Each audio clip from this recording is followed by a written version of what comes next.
Welcome to the trade review. I am Chase. With me, as always, my man Cody. You can find him on Twitter or X, I guess, at Cody Smith TFDR. I am at Trophy Chase TFDR. Make sure you like this video, subscribe, comment down below. Let us know what you think of this trade here. Cody, we got another trade of yours on the books. Talk to us about what's happening here.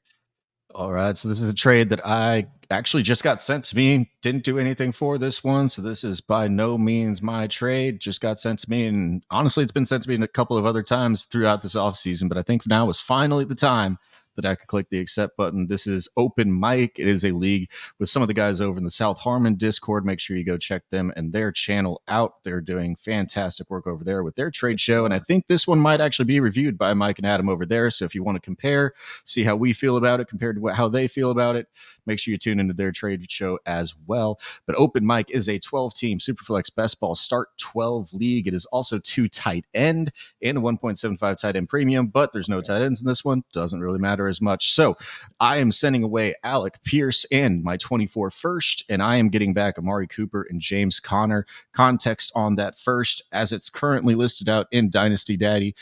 Starter rank doesn't matter as much for best ball, but I am a top 3 team. And then overall rank, I am 7th, but I think this team is a lot better than that's currently showing. I do think that I'm actually a top 3 or 4 team in this league as it currently stands. Okay. So looking at this here, I mean, Amari Cooper's 29 now, I want to say. I believe he's 29 this year. This is 29-year-old season. Or will be turning this season, yeah. Yeah, so I believe it's this season it'll happen. So for me, I might lean that 24 first as the best piece in the deal. I do think that Amari Cooper is the best player in the deal, but the best piece may be that 24 first. But the fact that it's a close toss-up, I'm good with it. I mean, I do think that Amari Cooper is probably still worth a back end first. So if it is for sure a top 4, our bottom 4 pick, totally good with that. And then James Conner for Alec Pierce, and I'm smashing James Conner here. If you are a contending team and James Conner has unfortunately, poor Marlon Mack, he's survived the signing of Marlon Mack in the worst way, but there's no one else on that roster still to really take touches away from him, even though it's going to be a bad team. And Amari Cooper should put up again high-end wide receiver 2 numbers similar to what he did last year. Yeah, and really could take a step forward with Deshaun Watson having another year back. I mean, he was doing that with a very efficient Jacoby Brissett last year, but I don't think that his upside is nearly as high as what it could be if Deshaun Watson does revert back to form during his early days with the Houston Texans. So looking at this, actually, before we get into that, Amari Cooper is 29, turned 29 2 months ago. So he is in that 29-year season. He's going to be turning that 30-year age cliff next season. But for right now, in the push in that I'm making, I'm fully fine sending that away with I perceive as a back 3 first-round draft pick for Amari Cooper share right now. Yep. And where I really do like this is just the James Conner over Alec Pierce.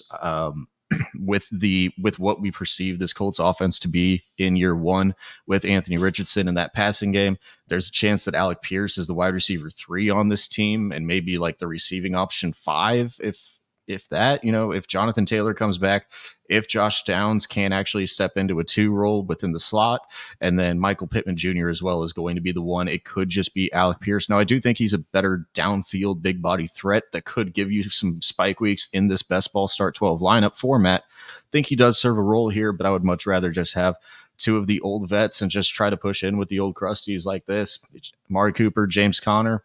I mean, like you said, there's nobody else there. Maybe they re-sign like a Darrell Williams, who was there last year for a little while, whenever he was healthy, but nothing's taking away from the fact that they're just going to have to slam James Conner up the A-gap time over time, about 250 times this year minimum. Yeah, the thing for me, like you mentioned with Pierce, was like I had hope, as the season finished last year, that maybe he could have, some sort of, I won't call it a breakout, but an improved season from year 1 to year 2. They do bring in a rookie quarterback. Unfortunately for this situation, it's more of a run first offense look with Anthony Richardson. So Alec Pierce took a hit. And then when Josh Downs got drafted, that was for me the sign of, okay, they're bringing in more competition. Not that Alec Pierce can't be good. I think he's going to have some, like you mentioned, best ball moments. And this is probably going to be a low passing volume with a running rookie quarterback, and then the fact that he is a rookie, still learning the league, still learning to read defenses on the NFL level. I don't think it's going to be super efficient or effective year one, unfortunately. So Pierce might have a few games, as you mentioned, for best ball, but give me what I'm going to get out of Amari Cooper and James Conner, especially if you are a win now roster. And hopefully with Amari Cooper turning 30, in the late spring, you might even be able to sell him as a 29-year-old wide receiver at the end of the year if you need to try and pivot, or if you do well and win, still probably going to be a good asset next year too. Fully agree with everything you said there. I do have a little bit of concern with this trade though, compared to if you want to go back to the last episode, last trade review, where I had multiple assets. I have multiple first round picks that I can be sending off. This league, not so much. This was a startup that was done this year. I only have just the standard picks of first, second, third, fourth, but I'm sending away my first year before the season starts. This is where it does give me a little bit more hesitancy, because what are my outs if things start to go wrong on a team that is built very old and just got older by a significant margin as well? What are my outs? Do you think that this trade is good enough, and the points are well enough for me to make this trade now, still a month out before the season? We've got a lot of things that could happen before the season even starts. Yeah, I mean, it does make me a little more hesitant. I do still think that Amari Cooper is a tradable asset. I think in season, if things don't go well, you're going to be able to recognize it. I would mention it on the last trade review. If you do check out the Overreaction podcast on Destination Devy Radio, where we drop every Wednesday, this week we do talk about the competing rosters and how to stay contending. There are different kind of inflection points where you review your team and your roster in comparison to the league and really reassess what you need to do. And so whether that's week 7, you're like, okay, shoot, I'm 2-5. This isn't going the way I was hoping. Maybe you make a pivot off of some of the aging assets in general, or even, Cooper and Connor. Like, people are going to want their points when they're putting up points in the season. So I think you can at least get the value back that you put in. So I'm perfectly fine with it in this scenario. But yes, giving up your first doesn't feel great doing it in early August when games aren't being played quite yet. And it doesn't feel great. It's just one of those where, as I'm the contending team, I think the points gained, especially over just like Alec Pierce, what I'm projecting there, the points gained is enough for me to make that stake, make that claim, and try to really push in, and not try to be one of those teams that's saying, oh, I'll just see how the first 4 weeks go before I really know what's actually happening.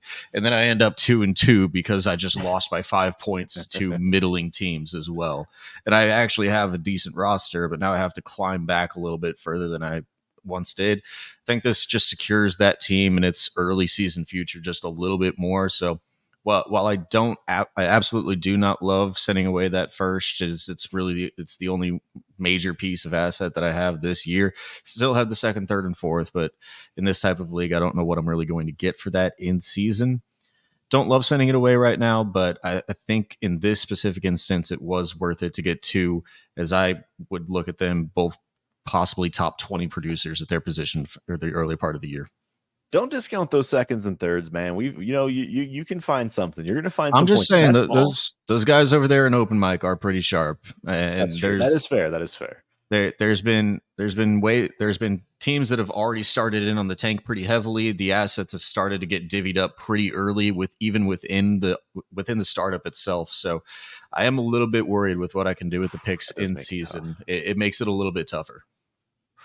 Well, good luck, my man. I'm looking forward to it. I love seeing trades happen throughout the offseason. The last one you had a kind of a retool that you did where you made some additional trades. And so I love seeing these trades progress as the season goes along. So we'll make sure we touch base on some of these leagues as well. Make sure you do like this video, subscribe, comment down below. And thank you so much for joining us here on the Fantasy Draft Room.